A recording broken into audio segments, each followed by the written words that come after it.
Fala pessoal, estamos de volta aqui com mais um vídeo. Hoje o assunto é persistência universal. Então, para começar, a gente vai falar um pouco da topologia. A topologia mudou um pouco porque meu laboratório teve que ser alterado aqui para a minha máquina local, mas não é nada não. Então, olha só, a gente vai ter o tráfego do cliente vindo pela internet, né, pela rede externa, vai bater no Big IP, e o Big IP conhece o servidor Green e o servidor Red pela interface 1.1 que é a internal, né? Aqui a gente está como external, tá? Então aqui é um 926815 alguma coisa, aqui vai ser 10.10.10.10.0 alguma coisa, tá? Quem acompanha os artigos e os vídeos há mais tempo, é uma topologia bastante similar, né? Só que eu só migrei aqui para um laboratório local. A outra diferença é que o Big IP nosso é a versão, tá na versão 15, tá? Que é a mais nova, né? Se bem que já tem a 16 agora, mas enfim, a mais nova, mais estável, digamos assim. Também não tem muita diferença para o que a gente está acostumado, pelo menos no que diz respeito à persistência universal, que é o que a gente vai olhar hoje, tá? Então, o tráfego vai bater no Big IP 1, né? O Big IP tem o Virtual Server, que é o final 80, nesse enlace aqui, na porta também 80. É do tipo standard, então vai fazer o three-way handshake, o SYN ACK e o ACK, né, com Big IP. Como a gente tem, e a gente vai ver isso mais à frente, um profile HTTP, o cliente vai mandar o primeiro GET, e só depois do primeiro GET é que a gente vai ter o three-way handshake para um dos dois servidores, né? E aí o que a gente vai avaliar é que existe uma iRulia que está aplicada aqui, né, no profile de persistência que vai fazer toda a persistência que a gente quer ver funcionando. Então, a topologia não mudou muito, mas eu gosto sempre de passar para a gente se ambientar, né? Então, deixa eu limpar aqui meu rabisco, pegar a minha ferramenta ponteiro. Então, começando, eu tenho os dois nodes clássicos, só mudou o endereçamento IP em relação ao artigo anterior. O green é o final 101 e o red é o final 102, tá? Isso para Node. Para pool a gente só tem esse pool que eu chamei de www, ele tem dois membros, tá? Ele só está com um monitorzinho aqui red para ficar verdinho, então tem os dois membros na porta 80, então o 101 e o 102 na porta 80. E por sua vez eu tenho o Virtual Server também, que é o www, como eu falei, é o 192.168.15.80 na porta 80, ele é do tipo standard. Se a gente abrir esse cara daqui, vamos ver que não tem absolutamente nada demais, é um Virtual Server do tipo standard, né? O IP, porta, profile TCP, o profile HTTP, que a gente vai falar um pouquinho mais à frente, está o padrão, tá? Só escutando na VLAN externa, né? E por fim, a gente aponta para o pool default, tá? E aí, para a gente falar também, né? Vamos abrir a rule aqui, que é a parte talvez mais complicada de todas no artigo. A rule é essa daqui, eu chamei ela de persist universal, pode ter o nome que você bem quiser. Então, como eu falei lá no artigo, essa rule ela é lida nesse sentido no processamento, tá? Então ele vai olhar primeiro o response, né? Porque eu tenho que ver qual foi o header que o servidor que respondeu inseriu, né? Se esse header existir nessa resposta, é isso que essa linha quer dizer. Se o header servidor existir nessa resposta aqui, eu vou adicionar uma linha na minha tabela de persistência com o valor desse header. É isso que essa parte quer dizer. A segunda parte é quando o cliente fizer uma requisição, eu vou olhar nessa requisição, nesse request, se o header servidor existe, ou seja, o cliente me mandou uma requisição, me mandou um GET, né, que a gente está falando aqui de HTTP. Dentro desse HTTP eu vou procurar um header chamado servidor. Se esse header existir, eu vou então persistir, né, eu vou encaminhar para o Node que está anotado nessa tabela de persistência. Que tabela é essa?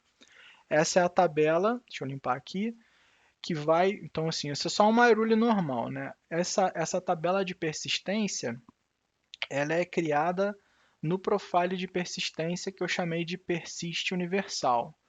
E como eu falei, tem nada demais, eu só amarrei a iRule. Então, a amarração é feita assim, no Virtual Server eu recebo o tráfego e aí tem um profile de persistência. Esse profile de persistência, por sua vez, chama a iRule que a gente acabou de olhar, né? E é basicamente isso que vai acontecer. Se vocês perceberem aqui, vou voltar lá no Virtual Server, a gente não tem dentro do Virtual Server a iRule amarrada aqui. Eu falo isso no artigo, né? Eu não preciso amarrar duas vezes. A iRule é chamada por conta do profile de persistência. Então, uma coisa está chamando a outra. Existe uma relação aí entre o profile de persistência e a iRule, tá? Então, para começar, eu vou arrancar isso aqui fora para a gente ver o comportamento normal dessa aplicação, tá? Então, deixa eu... Isso aqui pode ficar quieto aqui. Deixa eu abrir uma abinha anônima aqui. Aliás, antes disso, só para a gente ter certeza, o pool, o método de balanceamento é round robin, tá? Então, sem profile de persistência nenhum, o que a gente tem que ver? Ora o green, ora o red, né? Então, vamos voltar aqui para o nosso amigo aba anônima. Então, 192.168.15.80. Enter. Então, caí no servidor green. Se eu der um Ctrl F5, cai no servidor red. Ctrl F5, servidor green. E assim por diante. Se vocês perceberem, está alternando certinho, porque essa VM só tem um CPU, então ela só tem um processo do TMM, fica mais fácil da gente observar essa alternância, tá? E aí, como é que a gente vai fazer para transformar a persistência aqui? Então, eu vou fechar a aba anônima, eu vou vir aqui no Virtual Server novamente, vou lá no profile de persistência e vou falar, use a persistência universal. Vou dar um update aqui. Antes de mais nada, vamos lá para a nossa linha de comando. Vamos olhar aqui que não tem nenhuma entrada de persistência para o Virtual Server www, porque não foi feita nenhuma requisição, tá? Eu vou agora abrir outra aba anônima. Eu vou botar aqui 192.168.15.80, vou dar Enter. Caiu no servidor red. Se eu vier aqui e mandar exibir novamente o Virtual Server, as entradas de persistência, a gente vai ver que tem uma com o valor red. Por conta do meu laboratório que é limitado, eu preciso fazer com que essa página, e por isso eu vou usar essa aplicaçãozinha aqui, essa extensão, que é só para ela forçar o header que eu quero. Então, se a gente caiu no red, eu tenho que vir aqui e preencher com o red, tá? É só isso. Então, tá ligado aqui, né? Eu vou continuar dando Ctrl F5 e a gente vai ficar preso no servidor red, tá? O que essa extensão faz é só adicionar um header. Deixa eu abrir aqui essa página para vocês verem. Quando eu chamo essa URL aqui, 1580, eu adiciono um header de nome servidor, cujo valor é servRed. Eu preciso fazer isso por conta desse cenário biruta que a gente está fazendo, tá? Mas vocês podem ver que eu não saio do servidor red, tá?